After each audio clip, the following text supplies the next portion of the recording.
اسرائیل کو hand over کرے. ایک چیز ہو سکتی ہے کہ حماس یہ کہے کہ دیکھیے ہم چاہتے ہیں کہ اس میں امریکہ ڈائریکٹلی انوالو ہو, امریکہ کی فوج ڈائریکٹلی اس میں انوالو ہو اس ہوسٹیجز ایکسچینج میں, پلس اس میں عرب کنٹریز بھی انوالو ہو, اس میں ایجپٹ بھی انوالو ہو, پلس اس میں قطر بھی انوالو ہو, تب جا کے ہم یہ ہوسٹیجز دیں گے. ہمیں خطرہ ہے کہ کل کو کہیں مثال کے طور پہ اگر ہوسٹیجز اسرائیل حماس لے کر جا رہا ہے تو اوپر سے کوئی F-35 یا کوئی ڈرون اسٹرائک کر دے اور یہ الزام لگا دیا جائے حماس پر. کیونکہ دیکھیے یاد رکھیے گا جب وار زون میں فائٹنگ شروع ہوتی ہے نا تو پتہ نہیں چل رہا ہوتا گولی کہاں سے چل رہی ہے, آپ نے بس فائٹ کرنا پڑتا ہے, یو ڈونٹ نو. تو دیٹس کین ہیپن. تو حماس کیا کر سکتا ہے, جو میری اپنی اسٹریٹجی ہے, حماس کیا کر سکتا ہے یا اس کو کرنا چاہیے, وہ یہ کر سکتا ہے کہ وہ کہے کہ وہ غزہ سٹی سے جو ہے وہ جتنے بھی لوگ ہیں ان کو ایک دم سے نہیں نکالے گا, جو ہوسٹیجز ہیں 20 کے 20, اس کو ڈر ہے کہ کہیں اسرائیل فارغ نہ کر دے, ان کو اٹیک کر کے پیس ڈیل کو سیبوٹاج نہ کر دے, کیونکہ اسرائیل پہلے بھی ایسا کرتا آ رہا ہے.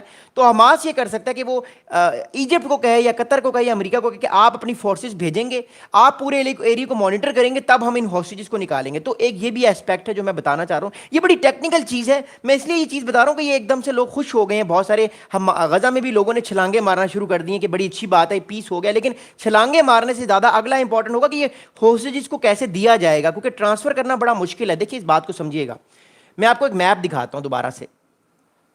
ابھی یہ غزہ سٹی ہے, this is Gaza city, okay.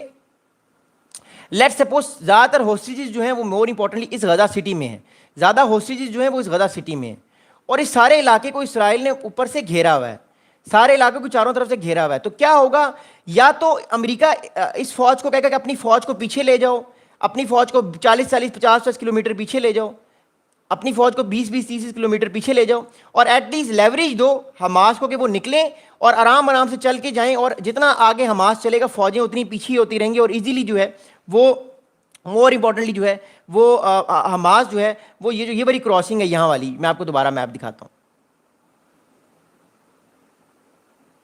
جو اریز کراسنگ ہے, اریز کراسنگ پر یہاں پہ حماس اپنے لوگوں کو بھیج دے اور ساری فوج پیچھے چلی جائے, اسرائیل کی باؤنڈری پہ چلی جائے یا پیچھے چلی جائے. لیکن اس میں خطرہ یہ ہے کہ اسرائیل کی طرف سے کوئی اٹیک بھی ہو سکتا ہے, یہ بہت بڑا پرابلم ہے کہ کہیں خدا نہ خواستہ اسرائیل کوئی اٹیک نہ کر دے اور یہ ساری پیس ڈیل ہے یہ سیبوٹیج ہو جائے, کیونکہ یہ جو 20 کے 20 ہاسٹیجز ہوں گے یہ سارے مارے جائیں گے نا اگر کوئی اٹیک ہوگا.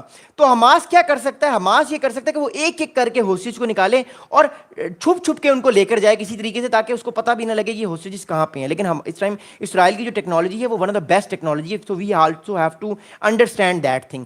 So that's what I'm saying کہ اس میں ایجپٹ بھی ہوگا, ہو سکتا ہے ایجپٹ کی فوج بھی اس میں آ جائے, امریکہ کی فوج بھی بیچ میں آ جائے, اور اسرائیل کو کہا جائے کہ اپنی فوجوں کو آپ پیچھے لے جائیں, آپ کی فوجوں پہ آپ بلیو نہیں کیا جا سکتا, آپ کوئی فرینڈلی فائر یا غلطی سے کوئی اٹیک کر سکتے ہیں اور یہ کھاتا فارغ بھی ہو سکتا ہے.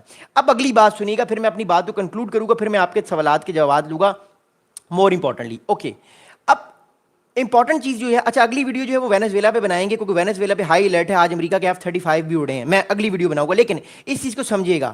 اب مور امپورٹنٹلی حماس نے کون کون سی آفرز کی ہیں اور ڈیڈ لاک کہاں پہ ہو سکتا ہے. دیکھیے حماس نے ایک آفر تو یہ کی کہ وہ ہوسٹیجز کو ریلیز کر دے گا, وہ کر دے گا, وہ 20 کے 20 ہوسٹیجز ریلیز کر دے گا, اور جن اسرائیل کے جو ہوسٹیجز کی ڈیڈ باڈیز ہیں وہ بھی ان کو ٹرانسفر ہو جائیں گی. پہلی بات تو یہ. اگلی امپورٹنٹ تھنگ یہ ہے کہ حماس یہ بھی کہہ رہا ہے کہ وہ ٹیکنوکریٹک پیلسٹینین اتھارٹی کو بھی قبول کر لے گا.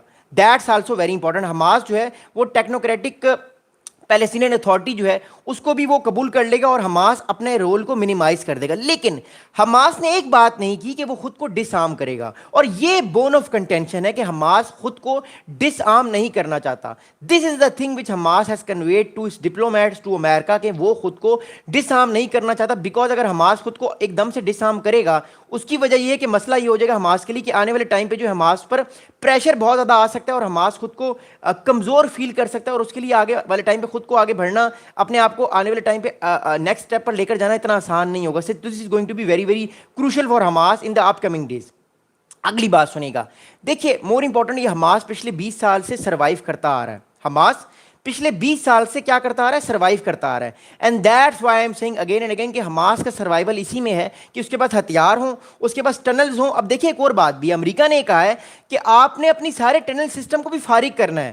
حماس کو یہ کہا گیا کہ آپ نے سارے ٹنل سسٹم کو بھی فارغ کرنا ہے، جو ٹنلز تھی نا زمین کے نیچے ٹنلز ہیں ان ساری ٹنل سسٹم کو بھی فارغ کرنا ہے. تو حماس کیا اس طرح کی ساری چیزوں کو ایکسیپٹ کرے گا؟ مجھے نہیں لگتا کہ اتنی جلدی وہ ایکسیپٹ کرے گا، انلیس کہ اس کو کوئی سیکیورٹی دی جائے کہ آپ لوگوں کو ہم فارغ نہیں کریں گے، آپ لوگوں کو اٹیک ہم نہیں کریں گے اور دوبارہ کبھی بھی غزہ اسٹرپ پہ اسرائیل اٹیک نہیں کرے گا. حماس کو جو ڈر ہے وہ یہ کہ کہیں اسرائیل خدا نہ خواستہ پوری غزہ اسٹرپ کو اپنے کنٹرول میں نہ لے لے، اور اس لیے پھر ان کو لڑنا پڑے گا، ان کے پاس ویپنز ہونا ضروری ہیں.